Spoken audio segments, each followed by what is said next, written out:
ಗೃಹ ಮಂತ್ರಿಗಳು ಈಗ ಹಲವು ಮಾಹಿತಿಯನ್ನ ಪಡ್ಕೊಳ್ತಾ ಇದ್ದಾರೆ. ರೌಡಿಗಳ ಜೊತೆಗೆ ಒಡನಾಟ, ವಿಡಿಯೋ ಕಾಲ್ ಮಾಡಿರುವಂತ ವಿಚಾರ ಇವೆಲ್ಲವನ್ನ ಕೂಡ ಈಗ ಡಿಜಿ ಅವರ ಜೊತೆಗೆ ಗೃಹ ಮಂತ್ರಿಗಳು ಚರ್ಚೆಯನ್ನ ಮಾಡ್ತಾ ಇದ್ದಾರೆ. ಕಾರಾಗೃಹ ಡಿಜಿ ಮಾಲಿನಿ ಕೃಷ್ಣಮೂರ್ತಿ ಅವರಿಗೂ ಕೂಡ ಈ ಸಂದರ್ಭದಲ್ಲಿ ದಿಢೀರ್ ಅಂತ ಬುಲಾವ್ ನೀಡಿದ್ದಾರೆ. ಈಗಾಗಲೇ ಮಾಲಿನಿ ಕೃಷ್ಣಮೂರ್ತಿ ಅವರು ಪರಪ್ಪನಗರ ಜೈಲಿಗೆ ಹೋಗಿದ್ದಾರೆ.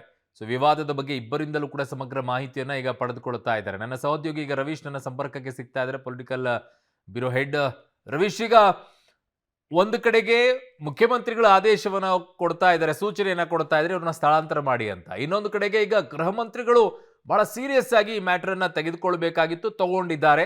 ಆ ನಿಟ್ಟಿನಲ್ಲಿ ಈಗ ಯಾವ ಹೆಜ್ಜೆಯನ್ನ ಇಡೋಕೆ ಸಭೆಯನ್ನ ನಡೆಸ್ತಾ ಇದ್ದಾರೆ, ಮತ್ತೆ ಏನ್ ರೂಲ್ಸ್ ಅನ್ನ ತರಬೇಕು ಅಂತಿದ್ದಾರೆ? ಹೊಸ ಬದಲಾವಣೆಯನ್ನ ಮಾಡಬೇಕಾ? ಪದೇ ಪದೇ ಜೈಲಿನ ವಿಚಾರದಲ್ಲಿ ಈ ರೀತಿ ಬರ್ತಾ ಇರೋದ್ರಿಂದ ಏನಾದ್ರೂ ಹೊಸ ರೂಲ್ಸ್ ಏನಾದ್ರೂ ತರ್ತಾರ?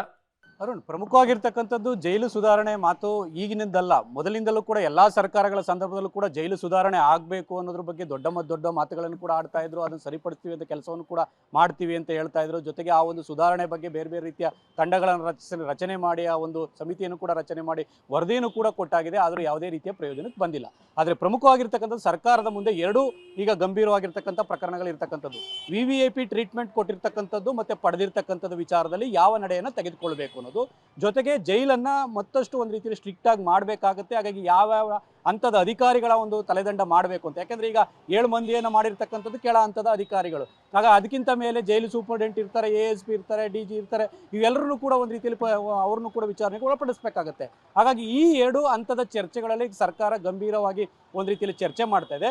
ಜೊತೆಗೆ ಮುಖ್ಯಮಂತ್ರಿ ಸಿದ್ದರಾಮಯ್ಯನವರು ಈಗಾಗಲೇ ಹೇಳಿರ್ತಕ್ಕಂಥದ್ದು ಅಂದ್ರೆ ದರ್ಶನ್ ಮತ್ತು ಇತರರನ್ನ ಬೇರೆ ಜೈಲಿಗೆ ಸ್ಥಳಾಂತರ ಮಾಡೋದ್ರ ಬಗ್ಗೆ ನೀವು ಕ್ರಮ ತೆಗೆದುಕೊಳ್ಬೇಕು ಅನ್ನೋದಕ್ಕೆ ತಾಕೀತನ್ನು ಮಾಡಿದ್ದಾರೆ. ಹಾಗಾಗಿ ಇದು ಕಾನೂನಿನ ಪ್ರಕಾರ ಕೋರ್ಟ್ಗೆ ಸಬ್ಮಿಟ್ ಮಾಡಿ ಆ ಒಂದು ಸ್ಥಳಾಂತರ ಮಾಡಬೇಕಾ, ಇದನ್ನೇ ಒಂದು ರೀತಿಯಲ್ಲಿ ಅಸ್ತ್ರವನ್ನಾಗಿ ಪ್ರಯೋಗ ಮಾಡಿಕೊಂಡು ಮತ್ತೆ ಈ ಫೋಟೋಗಳನ್ನೇ ಕೂಡ ನ್ಯಾಯಾಲಯದ ಮುಂದಿಟ್ಟು ಅವರನ್ನು ಸ್ಥಳಾಂತರ ಮಾಡೋದಕ್ಕೆ ಮುಂದಾಗ್ತಾರೆ ಏನನ್ನು ಕೂಡ ಕಾದ್ ನೋಡ್ಬೇಕಾಗಿದೆ. ಆ ವಿಚಾರವಾಗಿಯೂ ಕೂಡ ಅಲೋಕ್ ಮೋಹನ್ ಅವ್ರ ಜೊತೆ ಗೃಹ ಸಚಿವ ಪರಮೇಶ್ವರ್ ಅವರು ಚರ್ಚೆ ನಡೆಸ್ತಾ ಇದ್ದಾರೆ.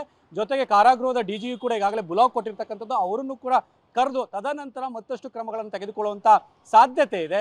ಹಾಗಾಗಿ ಪರಮೇಶ್ವರ್ ಅವರು ನಿವಾಸದಿಂದ ನೇರವಾಗಿ ಅವರು ವಿಧಾನಸೌಧಕ್ಕೆ ಬಂದು ಬೆಳಗ್ಗೆಯಿಂದನೂ ಕೂಡ ಕೂತಿರ್ತಕ್ಕಂಥದ್ದು. ಈಗಾಗಲೇ DGP ಜೊತೆ ಮತ್ತೆ ಗೃಹ ಇಲಾಖೆ ಕಾರ್ಯದರ್ಶಿ ಜೊತೆಗಳು ಕೂಡ ಉಮಾಶಂಕರ್ ಅವ್ರ ಜೊತೆ ಕೂಡ ಚರ್ಚೆಯನ್ನು ನಡೆಸ್ತಾ ಇದೆ.